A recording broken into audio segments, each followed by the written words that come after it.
Do nothing. Sounds strange, doesn't it? Almost insulting. People are addicted to motion, obsessed with noise, terrified of silence. They think if they're not running, not chasing, not producing, they're failing. But here's the secret. Most of the chaos in your life doesn't come from stillness. It comes from the frantic need to do something. You rush into decisions, into people, into places that poison you, all because you can't sit with yourself. You mistake activity for progress, movement for meaning, noise for life. But sometimes the most powerful thing you can do is nothing. Noise disguises truth. Silence exposes it. That's the trick nobody tells you. Everyone surrounds themselves with noise because it's safer than hearing the truth whispering in the back of their head. Noise is convenient. It fills the air, keeps you distracted, keeps you moving so fast that you don't notice the cracks spreading underneath. You turn on the music, scroll through the screen, talk until your throat burns. Anything to avoid that terrifying sound of silence. Because silence doesn't lie. Silence strips away the mask, pulls down the curtains, and forces you to see what you've been hiding from yourself all along. Noise is easy because it creates illusions. It makes you feel like you're busy, like you're living, like everything's fine. But deep down, you know it's a cover-up. The noise keeps your mind spinning in circles, chasing thoughts that lead nowhere, chasing approval, chasing pleasure, chasing everything but the truth. That's why people cling to it. It's not entertainment. It's anesthesia. They pump themselves full of it so they don't have to feel the ache, don't have to see the emptiness. But silence doesn't let you escape. Silence makes you sit with the ache, stare at it, hear it scream. And the truth that silence brings, it's not gentle. It doesn't pat you on the back. It doesn't whisper sweet words. No, it claws at you. It tells you the things you didn't want to admit.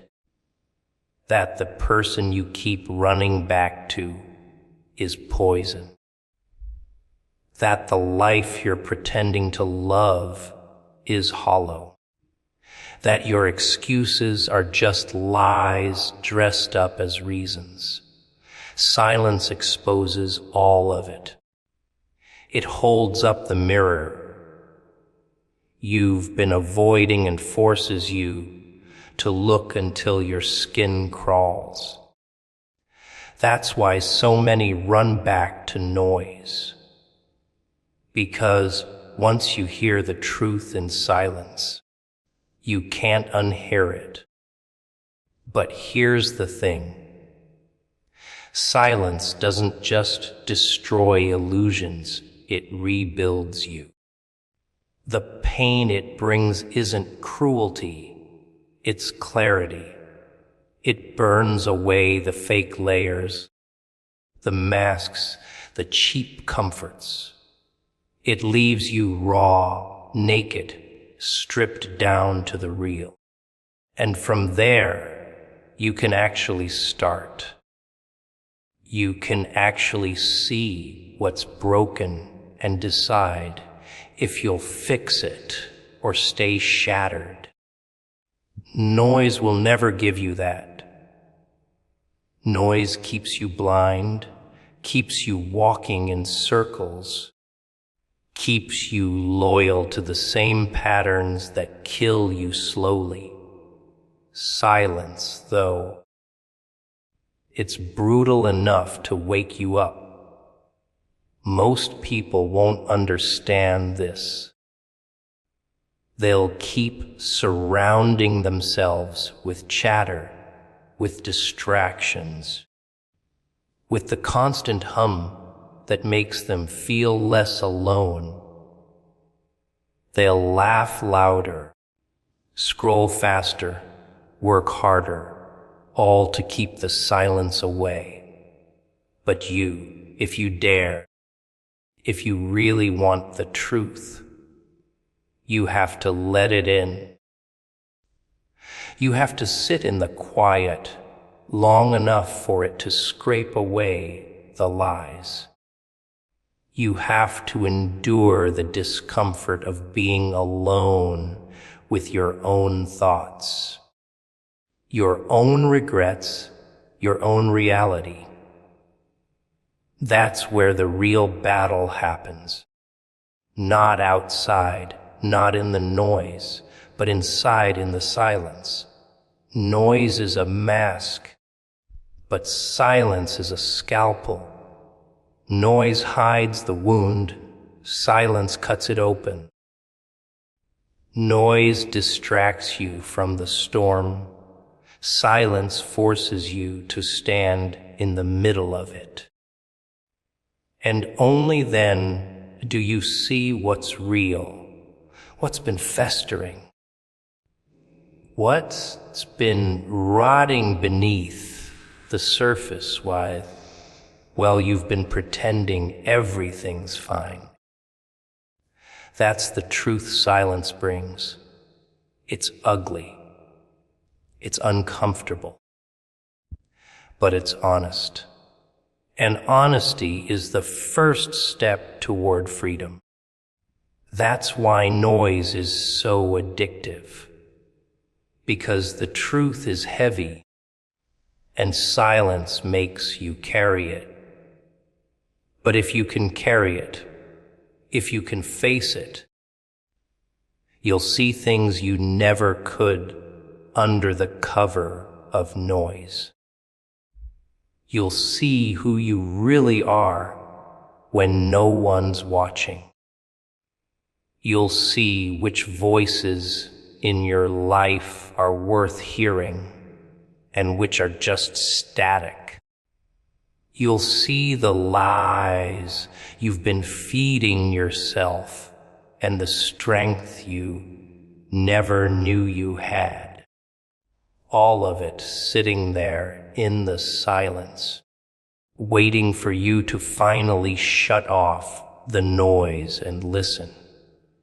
Stillness reveals what chaos hides.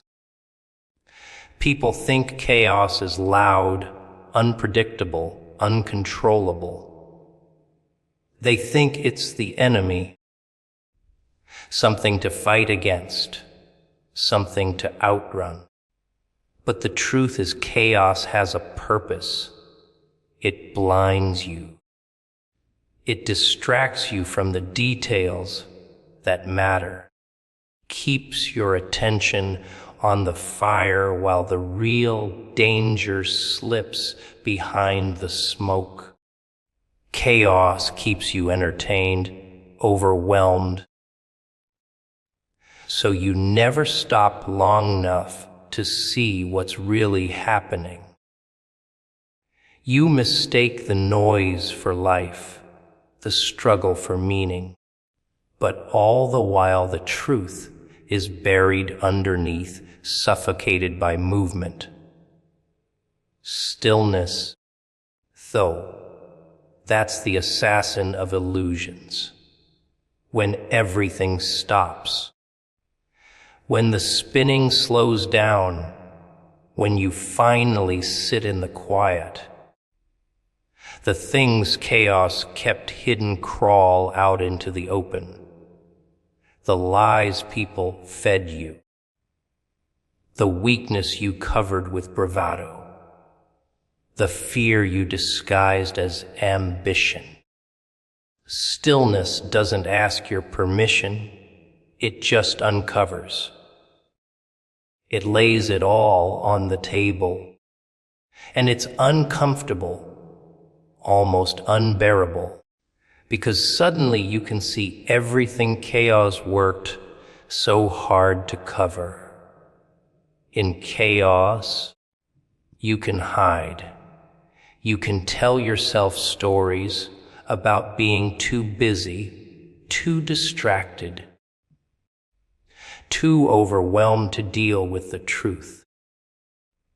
You can blame the storm for why you're not facing yourself, but stillness doesn't give you that excuse. It forces you to meet yourself without the costume, without the excuses.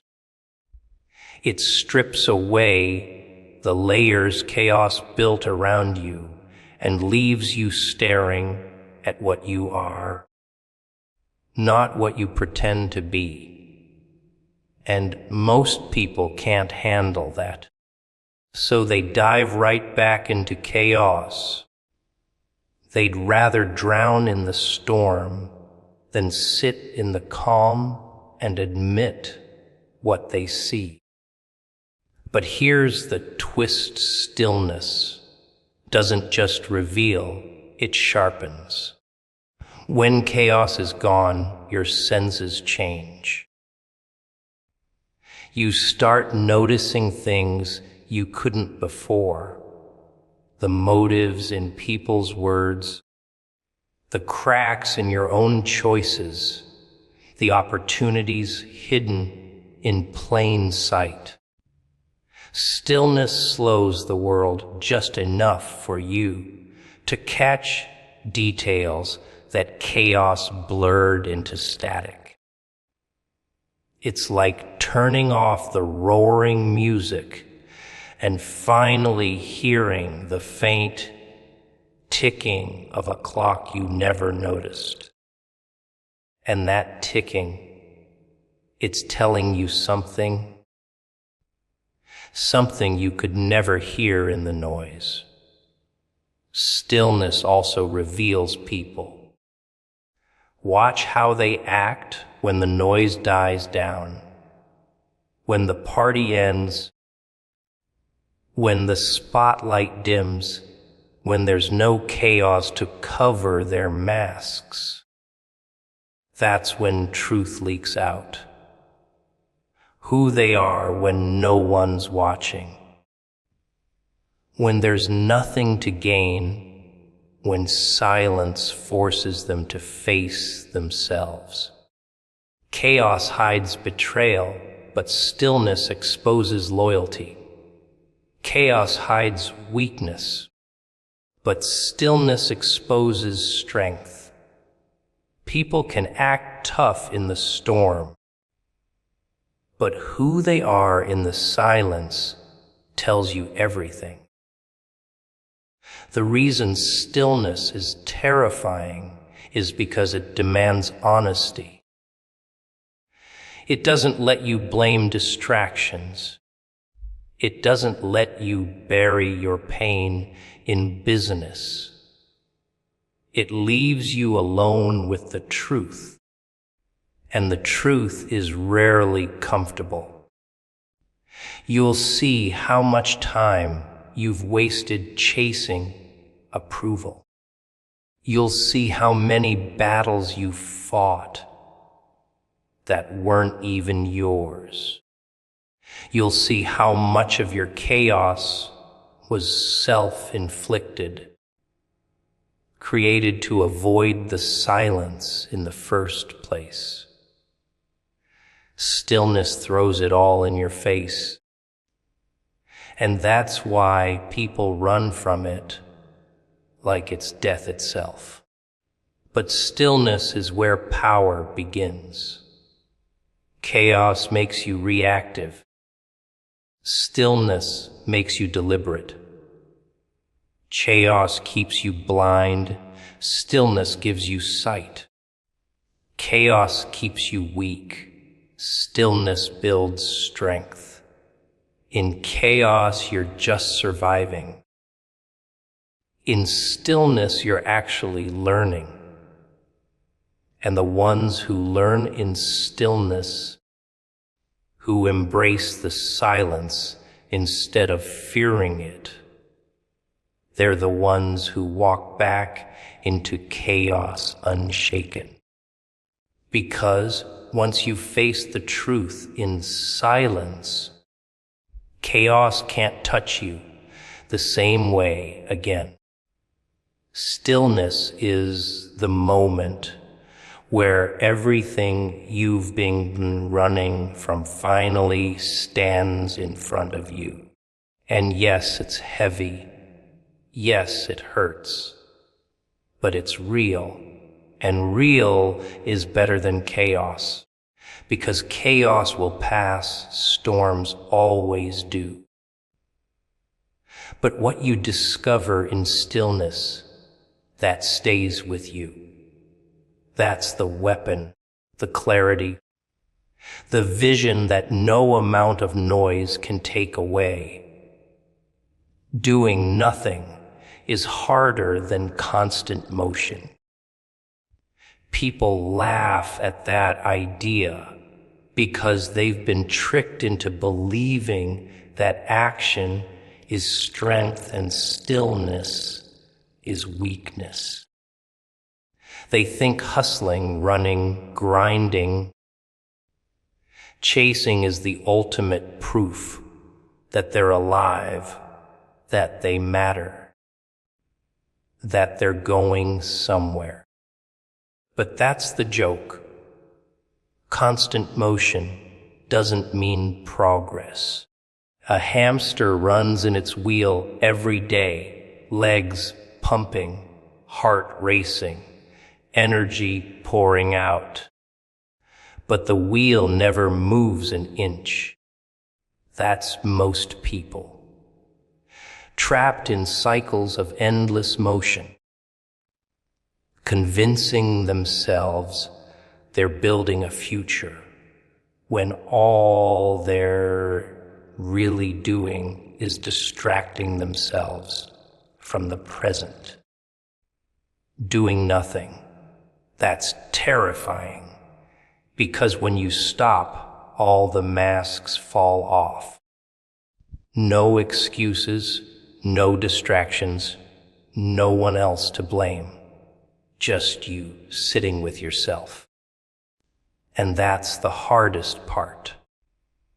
People would rather drown in chaos than float in silence, because silence forces them to listen to the voices they've been trying to kill with noise. Doing nothing drags the truth out of the shadows. Your regrets, your failures, your emptiness, the things you keep pretending aren't there. It's not laziness, it's confrontation. And that confrontation scares more people than death itself. Constant motion is easy because it feeds the illusion of progress. You stay busy. You stay moving. You feel like you're in control. But look closer. How much of that movement is deliberate? And how much is just you running from yourself? Every step you take without thinking, every task you do just to stay distracted, every conversation you force just to avoid silence, That's not progress. That's avoidance. Doing nothing strips that away. It forces you to ask, why am I even running? Where is all this motion taking me? And most can't answer. Doing nothing requires discipline that movement doesn't. Anyone can keep themselves busy. Anyone can run in circles and call it life. But it takes strength to sit still and not escape, to stare at your own thoughts without flinching, to feel the weight of your own emptiness without numbing it with noise. That's why so few do it, because it's not glamorous, it's not exciting. It doesn't give you the false high that constant motion does. It's heavy, it's raw, it's uncomfortable, and yet it's real. When you choose stillness, you break the addiction to chaos. You stop feeding the machine that keeps you spinning, and you finally see what's behind it. Doing nothing is like switching off the lights in a theater. You see the stage for what it is, the wires, the fake props, the cracks in the set. It's ugly, it ruins the illusion, but it gives you the truth. And truth is a far better foundation to build on than the pretty lies of motion. The irony is, doing nothing often accomplishes more than constant action. Because stillness allows you to think, to plan, to listen. It creates space for clarity, for creativity, for real decisions. Movement without purpose is noise. Stillness with awareness is power. But the world doesn't reward stillness, it rewards exhaustion. It praises the ones who run themselves into the ground, who confuse burnout with productivity. That's why most people stay trapped. They're applauded for their chains, congratulated for their chaos. Doing nothing is rebellion against that system. It's saying, I refuse to measure my worth by how busy I look. It's saying, I'll face myself instead of hiding in noise. And when you do that, you find strength others don't have. Because while they're burning themselves out in meaningless motion, you're building clarity in silence. And clarity is something chaos can never give you. So yes, doing nothing is harder. Harder because it feels unnatural in a world addicted to speed. Harder because it demands you confront what you've buried. Harder because it strips away your illusions and leaves you raw. But it's also the only way to truly see. Motion will keep you spinning forever. Stillness, doing nothing, that's what cuts through the lies. That's what forces you to face what's real, whether you like it or not. Distractions are chains disguised as comfort. People love to believe they're free, walking around with choices, options, opportunities. But look closer, and you'll see most of them aren't free at all. They're prisoners. Not behind bars, not in cages, but shackled by glowing screens, endless noise, constant stimulation. Every notification, every meaningless scroll, every empty conversation is just another link in the chain. And the cruelest part, they think these chains are helping them. They think they're resting, relaxing, taking the edge off, but in reality, those distractions are the very things keeping them from breaking out. It's easy to laugh at the idea of chains because people think of slavery as something physical, obvious, visible. But the strongest chains are the invisible ones, the ones you wrap around yourself willingly, the ones you don't even recognize as traps. Distractions work that way. They soothe you just enough to make you forget you're stuck. They give you tiny hits of comfort, little doses of dopamine, enough to keep you from questioning why you feel so empty underneath. It's like painting the walls of a prison cell a pretty color. You're still trapped, but you smile because it feels nice for a moment. Good news, huh?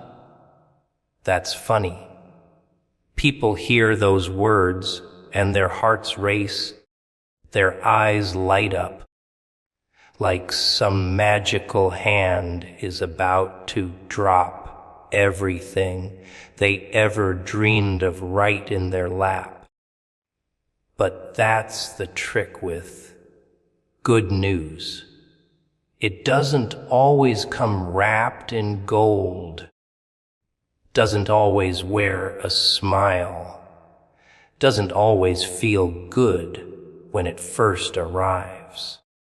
Sometimes good news is hidden inside a mess, a collapse, a loss. Sometimes it looks like the end until you realize it was the beginning. That's the problem. People expect blessings to look pretty, to be easy, to fit their little picture of happiness. They never imagine that the thing that breaks them could be the very thing that saves them. Good news doesn't always look good at first. That's the cruel joke of it. People hear the words, good news, and immediately expect balloons, fireworks, some grand miracle falling from the sky wrapped in shiny paper. They sit there with their hands open, ready for a gift, a prize, something soft and sweet that tastes like victory. But what if the good news comes in a form you can't recognize? What if it doesn't look like a blessing at all, but more like a curse? What if the good news is hidden inside the very thing you prayed would never happen? That's when you realize the punchline. Good news doesn't always wear a smile. Sometimes it comes dressed in chaos, heartbreak, and endings that feel like death. Think about it. How many times did you only understand the good after the storm passed? How many times did you curse the sky for taking something from you, only to later see that losing it saved you? Good news has this way of disguising itself, of forcing you to look deeper than your comfort. It doesn't care about what feels nice in the moment. It cares about transformation. And transformation is ugly.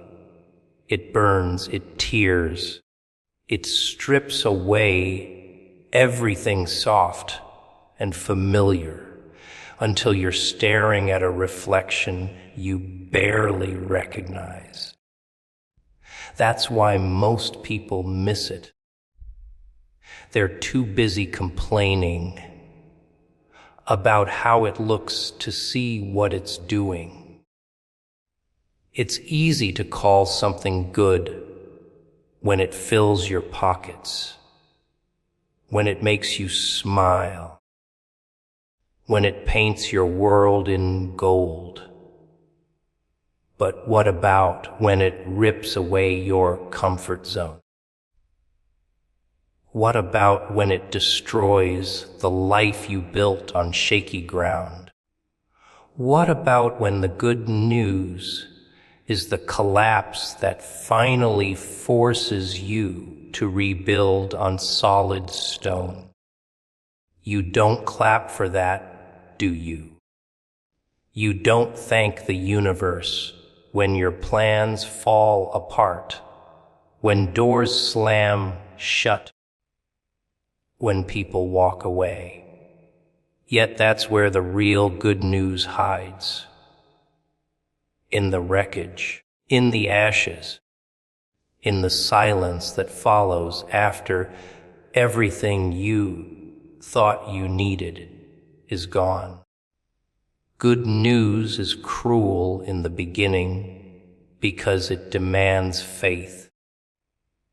It asks you to believe that pain isn't pointless, that endings aren't accidents, that the storm is not here to drown you, but to cleanse you. And faith is uncomfortable. Faith feels like falling blindfolded into fire, hoping there's water on the other side. That's why good news doesn't always feel good at first.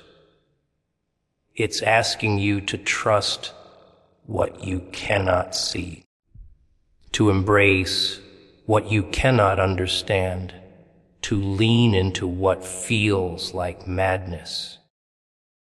Most people want the shortcut. They want the sunshine without the storm, the miracle without the mess. But that's not how it works. Every crown comes with blood, every victory with scars, every breakthrough with brokenness.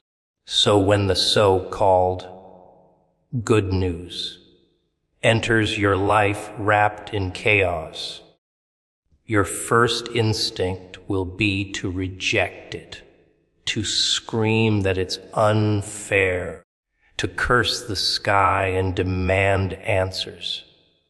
But later, when the dust clears, when you look back at the wreckage, you'll see it differently. You'll see that the bad was just the mask the good had to wear to get your attention. You'll see that the very thing you despised was the reason you grew, the reason you changed, the reason you finally woke up. That's the twisted beauty of it. Good news doesn't play by your rules. It doesn't care about your timing, your comfort, your plans. It tears through your world like a thief in the night, stealing everything you thought you couldn't live without, only to show you later that it was saving you from yourself. And when you finally realize it, when you finally connect the dots, you laugh at the irony. The worst thing that ever happened to you was the best thing that could have. The tragedy was the turning point. The heartbreak was the doorway. The loss was the release. And suddenly you understand, good news doesn't always look good at first. It rarely does. Because the truth doesn't show up to soothe you. It shows up to free you. Blessings often hide inside struggles. That's the trick no one likes to talk about. Everyone wants their blessings neat, polished, obvious. A gift handed down in broad daylight, sparkling with no strings attached. But that's not how it works, is it? No. The real blessings crawl out of the dirt, born from the weight you thought would crush you. They wear disguises. They come wrapped in suffering. They bleed and burn and make you wonder if life has singled you out for punishment. But behind that pain, behind the nights where you can't breathe, that's where the gift is hiding, waiting for you to dig it out. People confuse blessings with comfort. They think blessings are about getting what you want, about life being easy, smooth, gentle. But what if the blessing is the fire that hardens you? What if the blessing is the storm that tears down your weak walls so you can build something real? What if the blessing is the betrayal that shows you who's truly loyal? The failure that forces you to grow sharper? The heartbreak that finally teaches you how to stand on your own? Blessings rarely come dressed in silk. They come in chains, in wounds, in struggles so heavy you swear you won't survive. And then somehow you do. And when you stand back up, stronger, wiser, sharper than before, you realize that the blessing was never about ease. It was about transformation. Struggles carve out the parts of you comfort could never reach. When you're comfortable, you don't change, you don't grow. You sit there, safe, predictable, rotting slowly under the illusion of happiness. But struggle doesn't let you rot. It drags you out, forces you to fight, to bleed, to adapt. It strips you of illusions and exposes who you really are. And that's where the blessing is. Under the mask, under the weakness, in the version of yourself that only pressure can create. Diamonds don't shine without being crushed. Steel isn't strong until it survives the fire.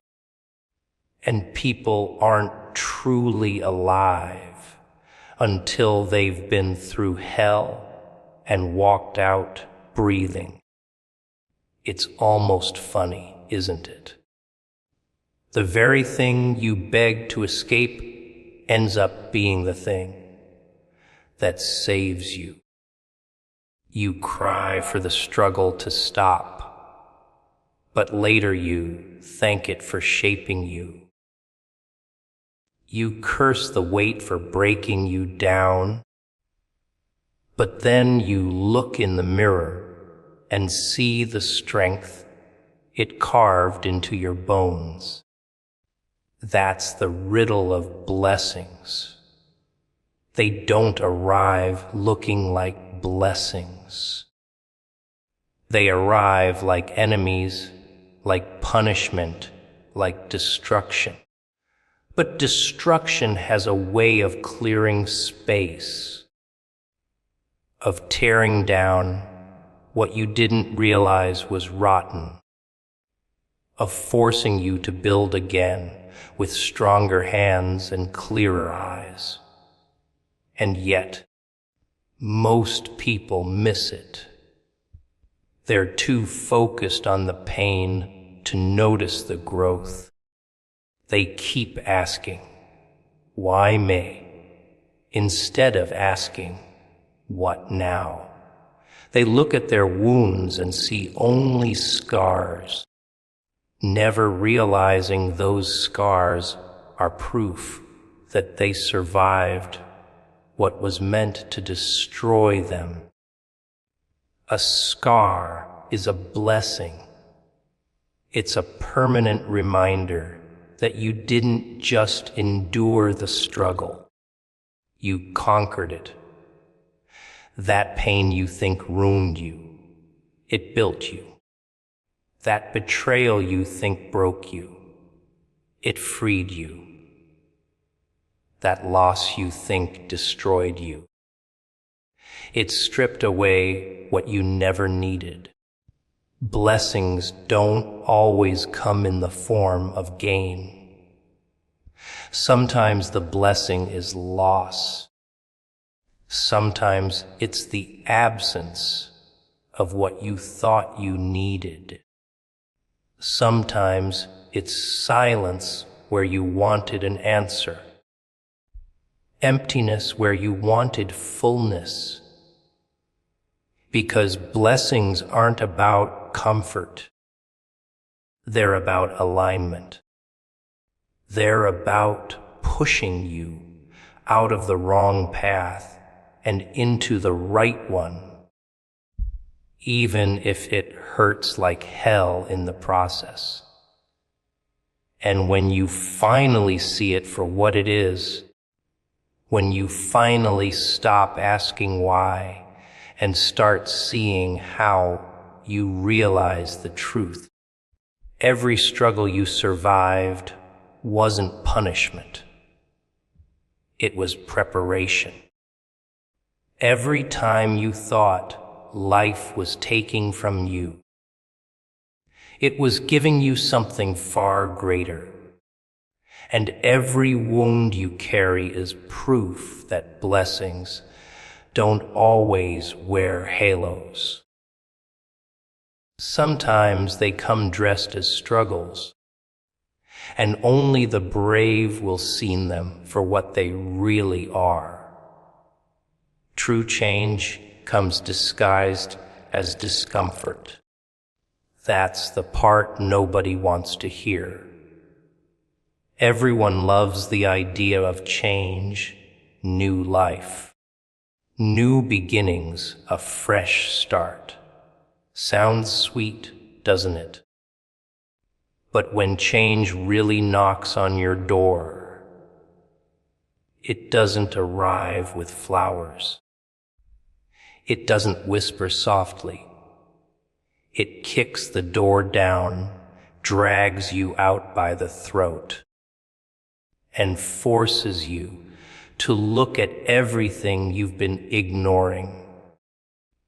And the first thing you feel isn't joy. It's pain. It's confusion.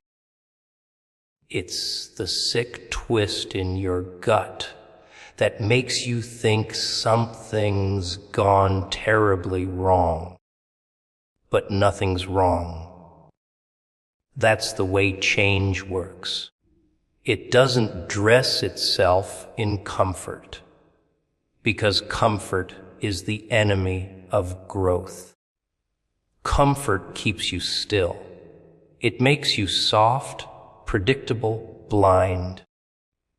You sit in the same chair, in the same routine, telling yourself you're fine while your spirit rots quietly inside you. But discomfort, that's the wake-up call. That's the alarm clock blaring in your skull, reminding you that you're alive, reminding you that something has to shift. Discomfort rips you out of patterns. It tears away the easy lies you tell yourself. It makes you restless, angry, broken enough to move. And without it, there is no real change. There's only talk. Empty promises, dreams that die inside the cage of your own comfort zone. Think about it. Every transformation in your life started with something that hurt. The heartbreak that forced you to finally see your worth. The failure that stripped away your arrogance and taught you resilience. The betrayal that made you question who you let near your heart. The job you lost that pushed you toward the path you were too afraid to take. None of that felt like a gift when it happened. None of it looked like change in the moment. It looked like ruin. But ruin has a strange way of clearing ground. It has a way of burning down what you clung to, so you can finally build something real in its place. Discomfort is not a punishment. It's a signal. It's the universe, life, God, whatever you want to call it, shaking you awake and saying, this isn't it. You can't stay here, and you hate it because it hurts. You hate it because it feels unfair. But without that pressure, you'd never move. You'd stay stuck in the same poisoned relationships, the same hollow routines, the same shallow version of yourself. Change knows better. Change doesn't care about what feels good. It cares about what's necessary. But here's the problem. Most people run from discomfort. They numb it, distract themselves, bury it under fake smiles and shallow pleasures. They call it bad luck, bad timing, bad everything. They miss the message. They miss the opportunity. Because the truth is, discomfort is the doorway. Every time your life shakes, every time it cracks and breaks, that's your invitation to step through. And if you ignore it, if you fight it, you end up trapped in the same cycles, wondering why nothing ever changes. Real change demands that you endure the discomfort long enough to see where it leads. It demands that you stop asking for easy answers and start embracing the unknown. Discomfort pushes you into places you swore you'd never go, alone, uncertain, scared. And it's in those places you discover who you really are. Not the version you play for the world, not the mask you wear to keep everyone comfortable, but the raw, unfiltered self that only comes out when everything familiar is stripped away. That's the gift of discomfort. It reveals you.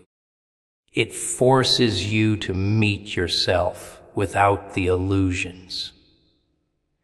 And once you've met that self, once you've felt the fire of discomfort reshape your bones, you never go back the same. You can't. Because true change doesn't polish you. It scars you. It bends you. It rewrites your story with ink made from sweat and tears.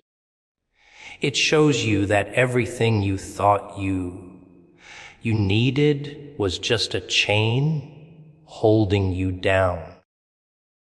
And the moment those chains snap, the moment discomfort burns through what you were clinging to,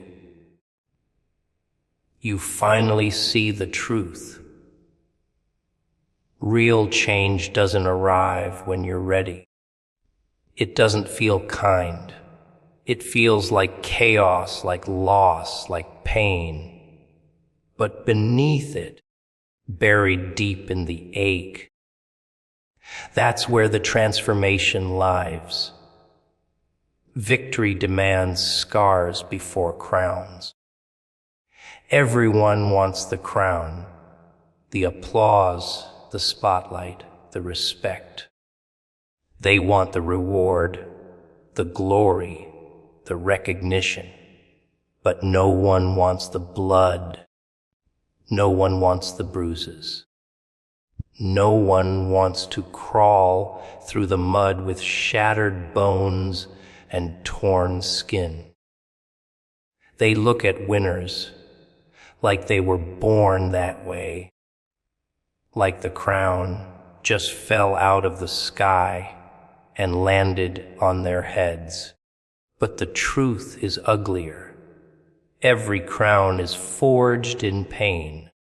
Every victory is paid for in scars. And the scars don't just happen, they're earned.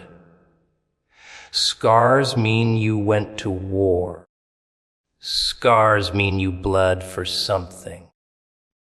They mean you stood in front of pain and didn't back down. They're the evidence that you didn't quit when everything screamed at you to give up. People look at scars and see damage, imperfection, weakness.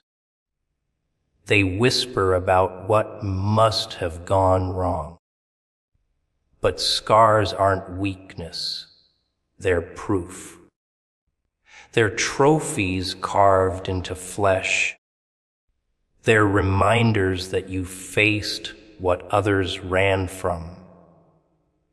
And without them, no crown holds meaning. Think about it. What would a crown mean if it cost nothing? What value would it hold if it wasn't soaked in sweat? If it didn't weigh heavy with memories of battles you thought you'd lose? The crown isn't the medal, isn't the shine.